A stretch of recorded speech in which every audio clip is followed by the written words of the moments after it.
सीमांचल के पूर्णिया में छात्र संघ के पूर्व अध्यक्ष कन्हैया कुमार किसान महापंचायत में जमकर गरजे। उन्होंने कहा कि किसान आंदोलन की यह लड़ाई किसानों और बेईमानों के बीच है। जिस तरह बिहार के किसान नील आंदोलन चलाकर देश से अंग्रेज को खदेड़ दिया था, उसी तरह अब बिहार के किसान भी किसान आंदोलन का बिगुल फूंक कर मोदी सरकार को देश की सत्ता से हटाने का काम करेगी।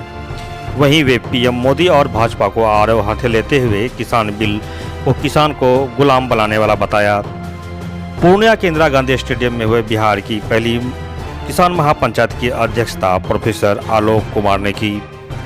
सभा को राज्यसभा सांसद व अध्यक्ष बिहार प्रदेश कांग्रेस चुनाव अभियान समिति अखिलेश प्रसाद सिंह, आम आदमी पार्टी के प्रदेश अध्यक्ष सुशील सिंह, कदवा विधायक शकील अहमद खान आदि ने भी संबोधित किया। पूर्णिया से सिटी हलचल के लिए विनीत राज की रिपोर्ट।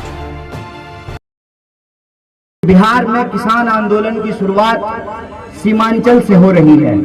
महान कवि, महान कहानीकार फणीश्वरनाथ रेणु का जन्म शताब्दी वर्ष है और उस कवि को याद करते हुए हम यह कहना जरूर चाहते हैं कि यह आगाज जो पूर्णिया से हुआ है, यह पहला बेशक न हो, लेकिन एक महत्वपूर्ण मुकाम जरूर हासिल करेगा कि यह किसान आंदोलन सिर्फ किसानों का आंदोलन नहीं है। यह किसान आंदोलन सिर्फ खेती को बचाने का आंदोलन नहीं है।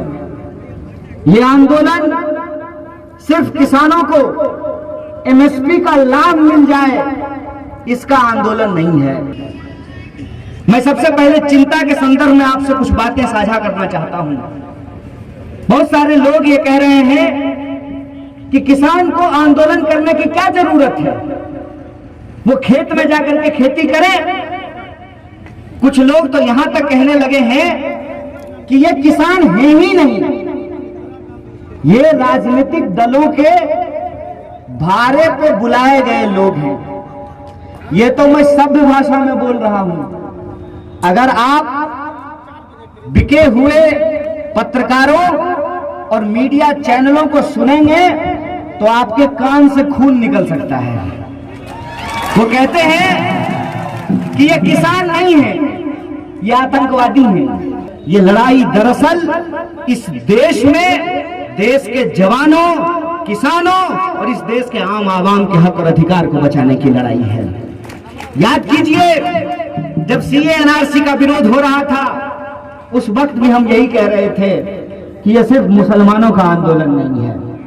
और आज जब किसानों का आंदोलन हो रहा है, तब भी मैं आपसे यही कह रहा हूं कि यह सिर्फ किसानों का आंदोलन नहीं है, ये इस देश के आम और आवाम के हक और अधिकार को बचाने की लड़ाई है। सरकार अगर हमारे लिए शिक्षा की व्यवस्था नहीं करे, सरकार अगर हमारे लिए स्वास्थ्य की व्यवस्था नहीं करे, सरकार अगर हमारी सुरक्षा की व्यवस्था नहीं करे, तो सरकार को टैक्स हम क्यों दें? तो सरकार का विरोध करना देशद्रोह कब से हो गया? प्रधानमंत्री देश है, भाजपा देश है, सरकार देश है। क्या नरेंद्र मोदी से पहले इस देश का कोई प्रधानमंत्री नहीं बना था? क्या भाजपा से पहले इस देश में किसी की सरकार नहीं बनी थी? तो सरकार का विरोध करना कब से देशद्रोह हो गया है? ये एक साजिश है। क्या साजिश है वो आप समझ लीजिए। गांव में अगर किसी विधवा की जमीन कब्जा करना हो तो पहले उस विधवा को बदचलन साबित किया जाता है, पहले उस विधवा को डायन साबित किया जाता है। फिर जब उस विधवा की जमीन कब्जा कर ली जाती है तो उस विधवा की बात न थाने में सुनी जाती है, न मुखिया सुनता है, न सरपंच सुनता है, न एमएलए सुनता है, न मंत्री सुनता है, और उस विधवा की जमीन कब्जा कर ली जाती है। आपको नहीं लगता है कि जेएनयू के विद्यार्थियों के साथ ही यही बर्ताव किया गया? ये बोल करके कि जेएनयू के विद्यार्थी देश को तोड़ना चाहते हैं। क्या भाई, कुरकुरे का पैकेट है? देश हमारा कुरकुरे का पैकेट है कि हलवा है कि चम्मच लेंगे उठा करके खा लेंगे? जो तरीका इन्होंने जेएनयू के साथ अपनाया था, वही तरीका उन्होंने इस देश के भीतर जो सीए एनआरसी का विरोध कर रहे थे उनके साथ अपनाया कि नहीं अपनाया? उनको देशद्रोही बोला कि नहीं बोला? उनको आतंकवादी बोला कि नहीं बोला? और वही तरीका ये आज देश के किसानों के साथ अपना रहे नहीं अपना रहे हैं। तो हमारी बारी आई थी, तुम्हारी बारी आई, और पुलिस वाले याद रखिएगा आपकी भी बारी आएगी। डंडा चलाते हैं आप हमारे ऊपर, याद रखिएगा ये सरकार जब आपका पेंशन बंद कर देगा ना, तब आपके लिए बोलने वाला कोई नहीं होगा।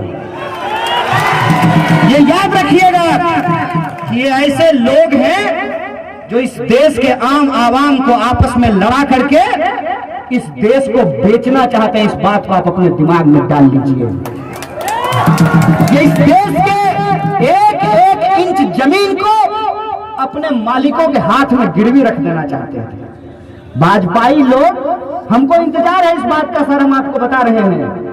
अभी पंजाब हरियाणा का लोग हमको मैसेज करके बोलता है कि सर गलती हो गया।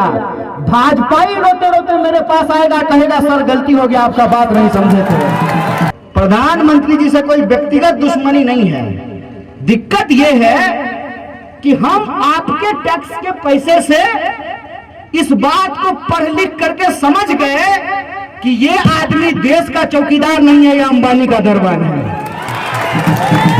इस बात को हम समझ गए कि ये जब भी कहता है देश नहीं झुकने दूंगा, हम समझ जाते हैं कि देश को बेचने का नया तैयारी शुरू कर दिया है। एक बात हमको सोच करके बताइए, कहते हैं कि किसानों की भलाई के लिए कानून लाए हैं। आए बाप, कैसा भलाई है कि किसान कह रहा है नहीं बाबूजी हमको ही भलाई नहीं चाहिए, माए बाप अपना भलाई अपने पास रख लीजिए। आई जबरदस्ती कर रहे हैं, हम आपका भलाई करवे करेंगे। थोड़ा मामला समझ लीजिए कि क्या है। कहते हैं कि विपक्ष का नेता लोग भड़का दिया किसान को। भारी बुड़बक आदमी है जी। विपक्ष का नेता अगर जनता को भड़का सकता तो बोलिए आपका वोट लेकर के प्रधानमंत्री नहीं बन जाते हैं। जब ये कृषि कानून आया तो इसके विरोध में वो एनडीए की कृषि मंत्री थी, कांग्रेस की कृषि मंत्री नहीं थी, वो इस्तीफा दे दी है। बिहार में 2006 में मंडी समाप्त कर दिया गया। क्या बोल करके कि मंडी समाप्त कर देंगे तो किसानों का भलाई हो जाए। आप लोग किसान हैं ना, आपका भलाई हुआ। इस कभी आप सोचे हैं कि ये 3 कानून एक साथ क्यों लाया गया है? अरे किसानों की भलाई करनी थी तो एक को कानून ला करके एकदम भरपेट भलाई कर देते किसान का। ये 3 कानून साथ में क्यों लाया गया है? असल खेल यहीं पे है। पहला कानून में ये कह रहे हैं कि मंडी समाप्त कर देंगे। दूसरा कानून में कह रहे हैं कि किसानों के खेत को ठेका पे दे देंगे। और तीसरा कानून में ये कह रहे हैं कि अब एसेंशियल कमोडिटी मतलब आवश्यक वस्तुओं की भी काला बाजारी जायज होगी। प्रधानमंत्री जी आए, बांह समेट करके पार्लियामेंट में बोले एमएसपी था, है और रहेगा। हे गुरुदेव लिख दीजिए एक लाइन कानून में, क्या दिक्कत है? क्यों नहीं लिख रहे हैं? यहीं पे खेल है। बीएसएनएल जब आज नहीं है तो जियो को आज मन है तो 500 रुपया ले रहा है, और कल मन होगा तो 5000 रुपया लेगा। आप क्या कर लीजिएगा? इस बात को आप समझिए कि एमएसपी यदि समाप्त हो जाएगी तो कल को अगर वो आपसे 5 रुपये किलो ले लेगा धान, तो आप क्या कर लीजिएगा?